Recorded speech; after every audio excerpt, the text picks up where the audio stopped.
The American Rescue Plan was signed into law this week, and many are aware of the $1,400 stimulus checks that should be deposited into many bank accounts this weekend. But there's more to this bill than just the checks. And joining us this morning to break it all down is Maryland Senator Chris Van Hollen. Good morning. Nice to see you.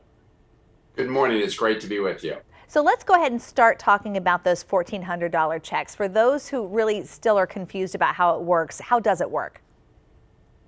Well, everyone's going to receive a $1,400 check if they're in that income eligibility range.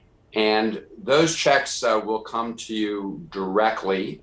If the IRS has your electronic bank information, it will come into your bank account. Otherwise, you'll get it through the mail. That's whether you're filed with the IRS or on Social Security. There will be some people who have to actively go out and file if the IRS does not have your information.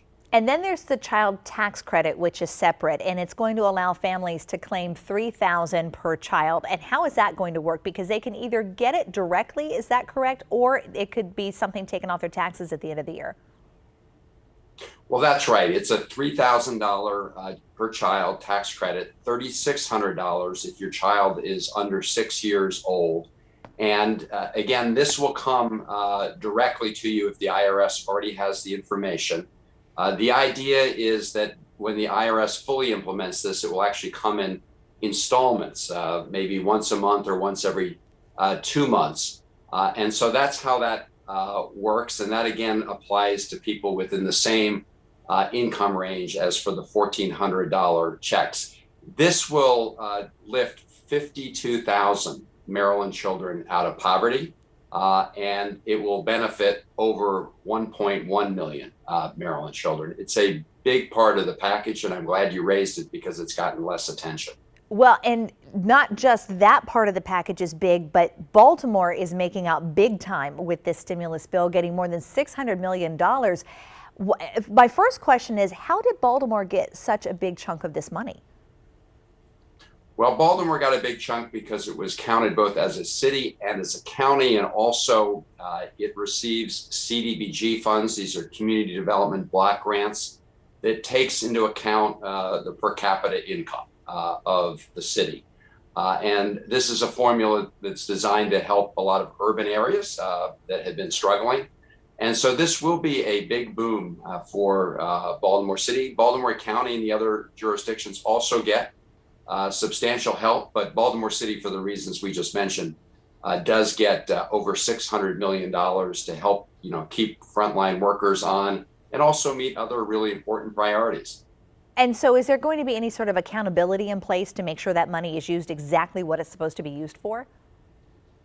Yes, the money comes in two tranches. So half of that money should come within about 90 days. It passes through the state of Maryland. And in order to get the second half, they have to account for how the first half was spent. The second half comes a year later. But yes, there are mechanisms requiring reporting. But as to the use of the funds, there are guardrails, but it is much more flexible than the funds that came to jurisdictions about a year ago under the CARES Act. And that's intentional because cities and counties really do know best what their needs are. So some things are not allowed, but we did try to make it flexible so that they could meet the needs. Talk about some other elements of this rescue plan, specifically on education and for vaccines.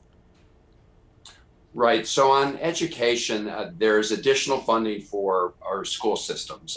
That was true of earlier bills, and this is designed to help get kids back into the classroom as quickly and as safely as possible. And there are also funds for child care centers, which have gotten, pretty depleted during this coronavirus. We want to make sure that as the economy opens up, parents who need child care will be able to get their kids back into that system. And as I said, for school age kids, we want to get them back as soon as possible. Now, the vaccine piece is really important, of course, and it will help both increase the supply, but a lot of it relates to the distribution of the vaccine, the more quick distribution plus more equitable distribution. So opening more supply lines as more vaccine comes on. So, for example, President Biden has already said some of the federal vaccine will flow directly through community health centers. So it gets into neighborhoods that have been underserved more quickly as we try and beef up the supply. At some point in the coming weeks, we don't know when, we hope to cross a tipping point where the supply of the vaccine outstrips demand. Well, and that's what we've been hearing from health officials across the board. That is their greatest hope right now. How are you feeling about this relief plan, having gone through every stage of getting it passed? I really think this was vitally needed for a couple reasons. One, we need to beat this pandemic once and for all and not take any chances. Second, as you know, there are millions of Americans and thousands of Marylanders who are really hurting. I mean, they've really just taken it on the chin economically, including restaurants and small businesses, and this provides help to them as well. And finally, and very importantly, we want to make sure that when we come out of this, our economy doesn't just sort of, limp along. We want to make sure that we come out strong. And all the economists across the political spectrum, not all, but the great majority, argued that we really needed to go big to make sure that we get people back to work. And that if we did nothing, according to the Congressional Budget Office, which is a nonpartisan group, if we did nothing, we would be living with much higher levels of unemployment until the year 2025. And that's not what we want. So those three things, getting more people vaccinated more quickly, helping those who are really economically distressed, and overall giving us a boost as we defeat the pandemic. And as for concern that this was just too big, it's just too much money, and we're going to be paying for this down the road, what do you say to that?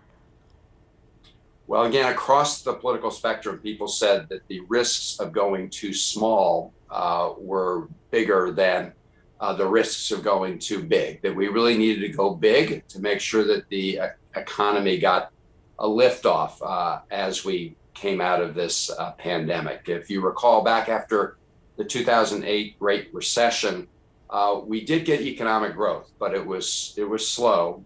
And the goal here is to make sure that we get a big boost. And the way to do that is to provide more people with more money so that as we beat the pandemic, they can go out and buy more things and the cycle of the economy picks up. All right, Maryland Senator Chris Van Hollen, thank you so much for joining us this weekend. Really appreciate it. It's great to be with you. Thanks. All right, take